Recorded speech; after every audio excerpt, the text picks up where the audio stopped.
estable. Tuvimos estabilidad internacional, tuvimos crecimiento comercial, crecimiento del sector industrial de Estados Unidos, el Brexit estaba a parecer con una salida que se antojaba en ese momento ordenada, también acabamos de firmar el TEMEC, entonces el entorno internacional estaba, digamos, impecable y aquí pues le echamos ganitas para no crecer, esa fue la verdad, y eso nos tiene creciendo cero. Al final del día yo siempre he dicho dos decisiones muy importantes estructurales, una la cancelación del aeropuerto, que fue un choque brutal a la confianza de los inversionistas nacionales y extranjeros sobre el país, y número dos, la política que se ha seguido en materia energética, que fue la de cancelar las rondas o ponerle pausa a las rondas, y la de no incentivar la inversión privada en Pemex, en el tema del gas y en algunos otros temas relacionados con hidrocarburos. Así es que esos dos errores de política, junto con no dar certidumbre a los inversionistas para invertir en México, nos tiene creciendo cero. Y el tema de crecer es cero, pues es no solo que le pega a las familias, y no solo que se genera desempleo, y no solo que no se generan nuevos empleos, sino que los empresarios empiezan a dejar de invertir en nuestro país. Y entonces todo eso genera un círculo vicioso, pues que ya tenemos alarmas de calificadoras, tenemos alarmas de bancos de inversión, de analistas diciendo cuidado con el crecimiento de México, cuidado con que no se haya ratificado a la fecha el tratado, y cuidado con el entorno internacional, que ahora sí se avecina muy complicado. Este año no van a lograr cerrar las finanzas públicas y se va a utilizar parte de lo que yo llamo el guardado, el ahorro de los mexicanos, que es el Fondo de Estabilización de Ingresos Presupuestarios, el FEIP. Y el FEIP era un colchón que se tenía para un momento de crisis muy fuerte, sobre todo un momento de crisis internacional. Pero dado este contexto, se van a tener que utilizar recursos de ese FEIP. Nos habían dicho que eran 121,000 millones de pesos. Ya nos acaban de actualizar la cifra, van a ser hasta ahorita 151,000 millones de pesos de esos ahorros de los mexicanos que se van a tomar nada más para cerrar las finanzas públicas de este año. Entonces, pues tenemos que encontrar ahora sí que una estrategia para crecer, una estrategia nacional para crecer.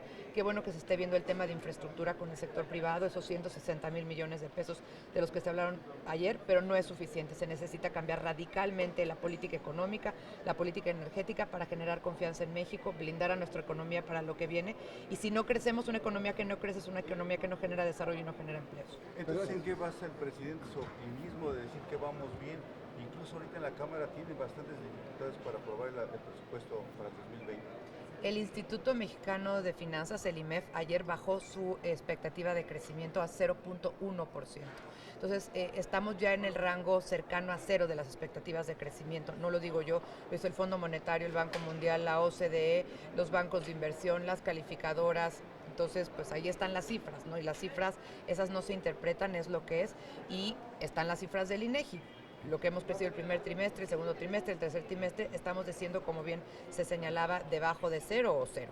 Entonces, pues al final del día, ahí está, no estamos creciendo, la inversión fija bruta viene para abajo, la construcción viene para abajo, la minería viene para abajo, no se han generado suficientes empleos, entonces pues los datos ahí están, y al final del día lo que tenemos es que yo creo que no debatir los datos, sino asumir la realidad, y tenemos que ver cómo hacemos una estrategia nacional donde todos chambemos para crecer. Pero este país es la 12ª economía del mundo por PPP. Necesitamos generar espacios de crecimiento y espacios de confianza. Y lo que se le ha dado es desconfianza a los inversionistas hasta ahora, nacionales y extranjeros, Pero, para invertir en nuestro ¿esperaría país. algún colapso económico en el próximo año? Yo creo que no hay que ser catastrofistas, hay que ser muy responsables en ese sentido, pero hay que ver lo que está pasando, hay que ver cómo cerramos el año, cuánto se utiliza del fondo al final del día de estabilización de ingresos presupuestarios, hay que ver estos días se resolverá en el Fondo Monetario Internacional si nos van a reanudar la línea de crédito con el Fondo Monetario, ese es otro elemento importante, y hay que ver cómo se comportan las calificadoras, sobre todo el primer trimestre del año que entra, porque eso es, digamos, cómo están percibiendo los mercados a la economía mexicana. Senadora, ¿hay riesgo de que entremos en recesión? Estamos definitivamente en un estancamiento económico. Desde el punto de vista de teoría económica, algunos podrían decir que ya estamos en recesión, y otros, yo me inclinaría por eso, no estaríamos en recesión porque no se han cumplido dos requisitos fundamentales, que es 2 trimestres consecutivos de crecimiento negativo, pero de que hemos estado en crecimientos negativos algunos trimestres sí, y otros en crecimiento cero, entonces eso simplemente nos da crecimiento cero en nuestro país. ¿Macroeconómicamente estaríamos preparados para un escenario de recesión en 2020? Que yo creo que nunca hay que estar preparados para un escenario de recesión. Lo que hay que estar preparados es para ver cómo incentivas el crecimiento en tu país. Ahora, tenemos muchos blindajes, se dejaron muchos blindajes económicos, sí.